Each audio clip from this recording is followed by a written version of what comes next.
ಕ್ರಿಸ್ತನ ಸುಮಧುರ ನಾಮದಲ್ಲಿ ನಿಮ್ಮೆಲ್ಲರಿಗೂ ಈ ಬೆಳಗಿನ ಶುಭ ವಂದನೆಗಳು. ಈ ಧ್ಯಾನಕ್ಕೆ ನಿಮ್ಮೆಲ್ಲರನ್ನು ಪ್ರೀತಿಪೂರ್ವಕವಾಗಿ ನಾನು ಸ್ವಾಗತಿಸುತ್ತೇನೆ.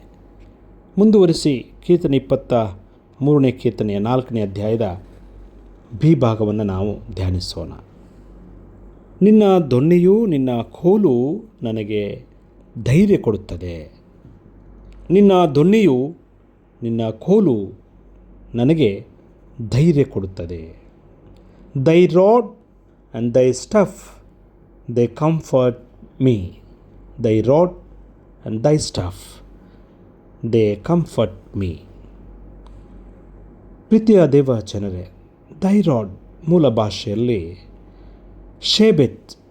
It is used for fighting, it is used for walking.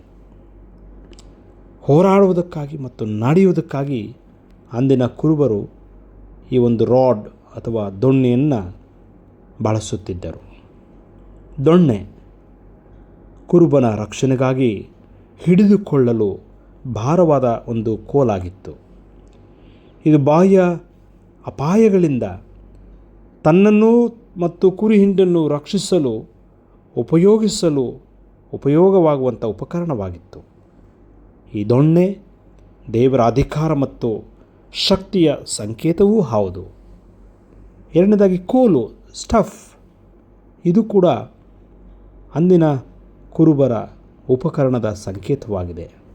ದೇವರ ಕೋಲು ಕೂಡ ಇಲ್ಲಿ ದೇವರ ರಕ್ಷಣೆ ಮತ್ತು ಶಕ್ತಿಯನ್ನು ಪ್ರದರ್ಶಿಸುತ್ತದೆ.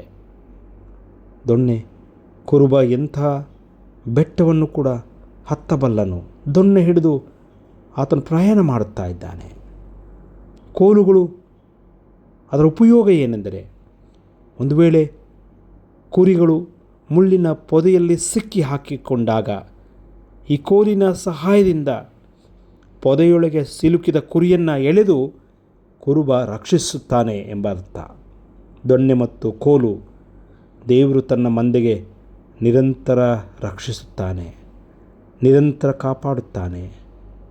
ನಿರಂತರ ಶಕ್ತಿ ಹಾಗೂ ದೇವರ ರಕ್ಷಣೆಯ ಪ್ರದರ್ಶನವಾಗಿದೆ ಎಂಬಂಥ ಸಂದೇಶವಾಗಿದೆ. ಇನ್ನೊಂದೆಡೆ ದೊಣ್ಣೆ ಮತ್ತು ಕೋಲು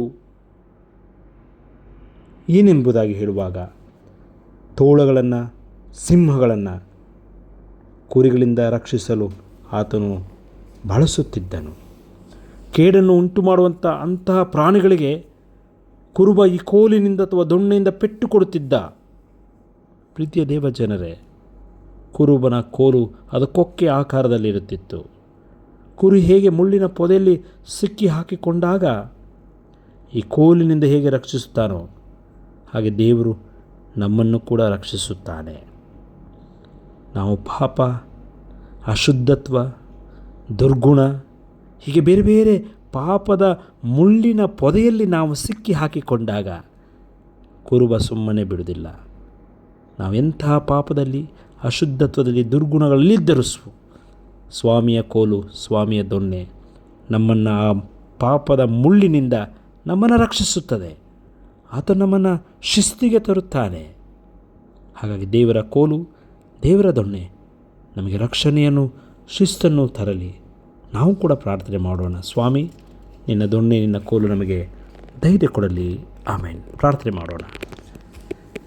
ನಮ್ಮನ್ನು ಪ್ರೀತಿಸುವಂಥ ನಮ್ಮ ಸ್ವರ್ಗೀಯ ದೇವರೇ, ನಮ್ಮ ಬದುಕಿನ ಹೆಜ್ಜೆಯಲ್ಲಿ ಆ ಕುರಿಗಳು ಹೇಗೆ ಮುಳ್ಳಿನ ಪೊದೆಯಲ್ಲಿ ಸಿಕ್ಕಿ ಹಾಕಿಕೊಂಡಿದ್ದೀವಿಯೋ, ನಾವು ಕೂಡ ಪಾಪವೆಂಬ ಮುಳ್ಳಿನಲ್ಲಿ, ದುಷ್ಟತನಗಳೆಂಬ ಪೊದೆಯಲ್ಲಿ ಸಿಕ್ಕಿ ಹಾಕಿಕೊಂಡಿರುವಾಗ, ಅದರಿಂದ ನಾವು ಹೊರಗೆ ಬರದೇ ಇರುವಾಗ, ದೇವರು ನಮ್ಮ ಕಷ್ಟಪಡುವಾಗ, ನಿನ್ನ ದೊಣ್ಣೆ, ನಿನ್ನ ಕೋಲು ನಮಗೆ ಧೈರ್ಯ ಕೊಡಲಿ ಕರ್ತನೆ. ಆ ಪಾಪದಿಂದ ನಿನ್ನ ಕೋಲು ನಮ್ಮನ್ನು ಎಳೆಯಲಿ ಸ್ವಾಮಿ. ಆ ಪಾಪದ ಪೊದೆಯಿಂದ ಹೊರಗೆ ಬರಲು ನಮಗೆ ಶಕ್ತಿ ಕೊಡು.